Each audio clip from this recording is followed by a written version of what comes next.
Bismillah, Assalamualaikum warahmatullahi wabarakatuh.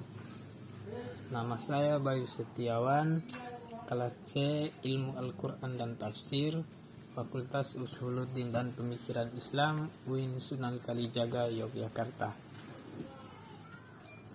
Pada kesempatan ini saya ingin membahas tentang tekstologi dan kodikologi untuk memenuhi tugas mata kuliah pengantar linguistik dan filologi. Yang pertama, tekstologi.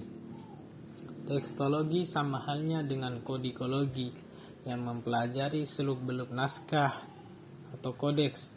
Tekstologi juga merupakan bagian dari ilmu filologi yang mempelajari seluk-beluk teks, terutama menelaah yang berhubungan dengan penjelmaan dan penurunan sebuah teks sebagai sebuah teks karya sastra, dari mulai naskah otograf, teks bersih yang ditulis pengarang, sampai pada naskah apograf atau teks salinan bersih oleh orang-orang lain.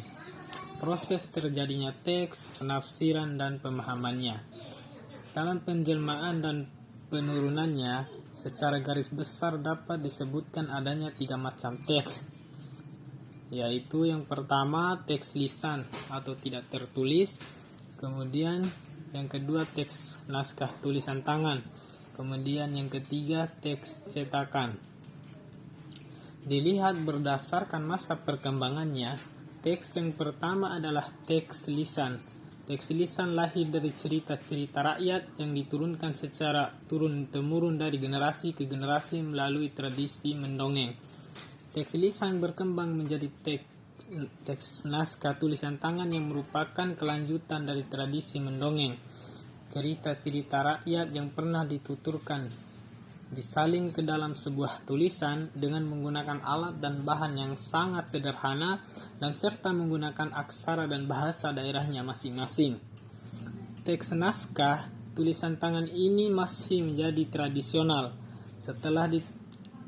Setelah ditemukannya mesin cetak dan kertas oleh bangsa Cina, maka perkembangan teks pun menjadi lebih maju.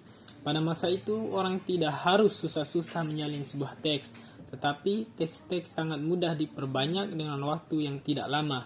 Maka lahirlah teks-teks cetakan. Barriet dalam 1985 menyebutkan ada 10 prinsip. Ada 10 prinsip yang dapat dijadikan sebagai pegangan untuk penelitian tekstologi yang pernah diterapkan terhadap karya-karya monumental sastra lama Rusia. Ke-10 prinsip tersebut adalah sebagai berikut.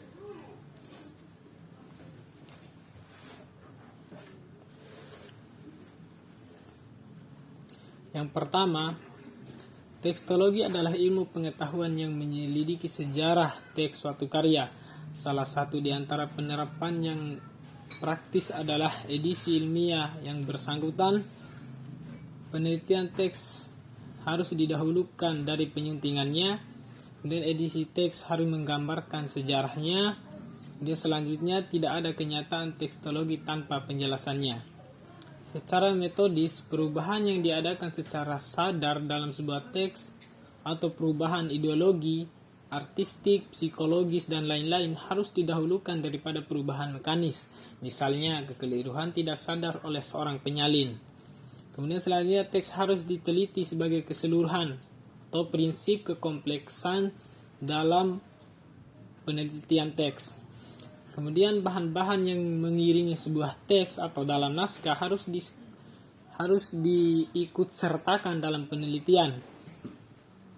Kemudian selanjutnya perlu diteliti pemantulan sejarah teks sebuah karya dalam teks-teks dan monumen sastra lain.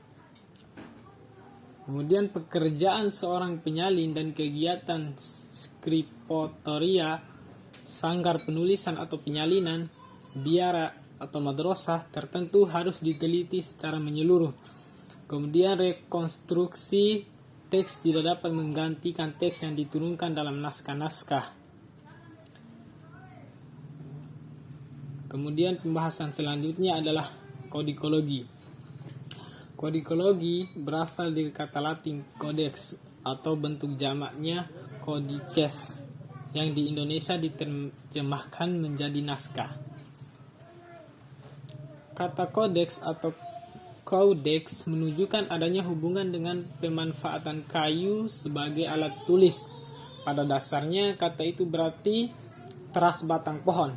Kata codex kemudian dalam berbagai bahasa dipakai untuk menunjukkan suatu karya klasik dalam bentuk naskah. Disebutkan oleh Robson dalam 1994 menyebutkan kodikologi dengan kajian tentang naskah-naskah, sedangkan Barrett menyebutkan kodikologi mempelajari seluk-beluk semua aspek naskah, antara lain bahan, umur, tempat penulisan, dan perkiraan penulisan naskah. Seluk-beluk naskah ini dalam penelitian filologi masuk dalam bagian deskripsi naskah, yaitu langkah penelitian filologi yang kedua. Kodikologi berusaha mengutarakan data dari naskah. Yang perlu diutarakan adalah hal-hal seperti di bawah ini. Yang pertama, hampir sebagian besar naskah Nusantara yang relatif tua tidak memiliki judul secara eksplisit. Ketidakadaan judul ini dapat disebabkan oleh: pertama, pengarang atau penulis tidak mencantumkan judul naskah.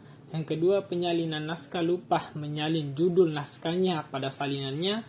Dan yang ketiga, naskah berupa bunga rampai sehingga sulit menentukan judul.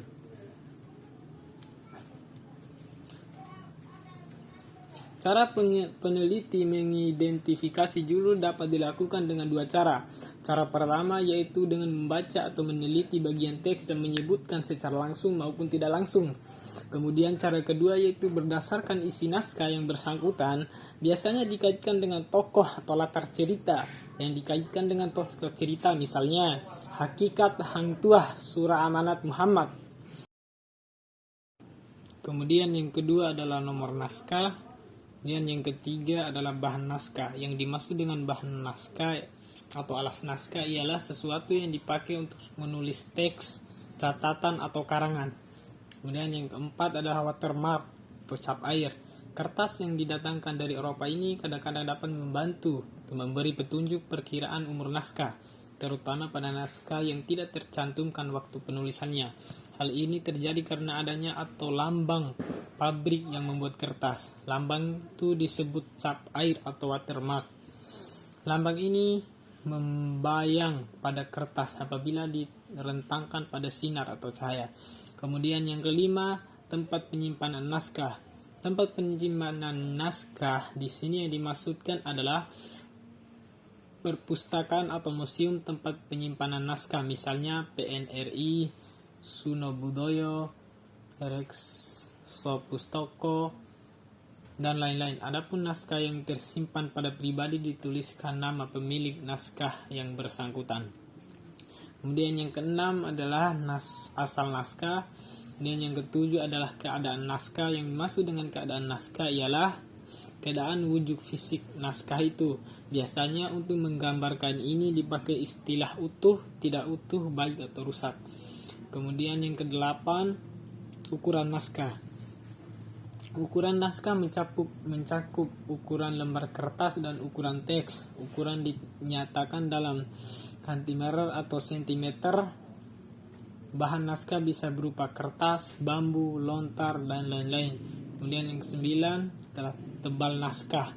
Yang dimaksud dengan tebal naskah adalah jumlah halaman atau lembaran yang berisi teks. Kemudian yang ke-10 jumlah baris pada setiap halaman. Jumlah baris setiap halaman perlu disebutkan. Jumlah baris ini tergantung pada ukuran teks, ukuran huruf, dan jarak antara huruf atau baris. Bila jumlahnya bervariasi dan cukup banyak untuk masing-masing jumlah perlu dijelaskan. Kemudian yang ke-11 huruf atau aksara. Yang perlu dijelaskan mengenai huruf ini adalah jenis tulisan, ukur tulisan, bentuk huruf, keadaan tulisan, jarak antara huruf, dan warna tinta. Kemudian yang ke-12 cara penulisan. Informasi yang perlu dikemukakan berkaitan dengan cara penulisan ini adalah pemakaian lembaran naskah untuk tulisan satu muka atau bolak-balik. Penempatan tulisan pada lembaran naskah, sejajar panjangnya atau sejajar lebarnya atau selingkarannya. Pengaturan ruang tulisan atau berkaitan dengan bentuk teks, prosa atau puisi, penomoran halaman. Kemudian yang ke-13, bentuk teks. Bentuk teks ini bisa berupa prosa, bisa puisi atau prosa lirik. Bentuk ini perlu diungkapkan juga dalam deskripsi naskah. Kemudian yang ke-14 adalah iluminasi dan ilustrasi. Kemudian yang terakhir adalah umur naskah. Mungkin hanya itu yang bisa saya jelaskan. Lebih kurangnya saya mohon maaf. Wassalamualaikum warahmatullahi wabarakatuh.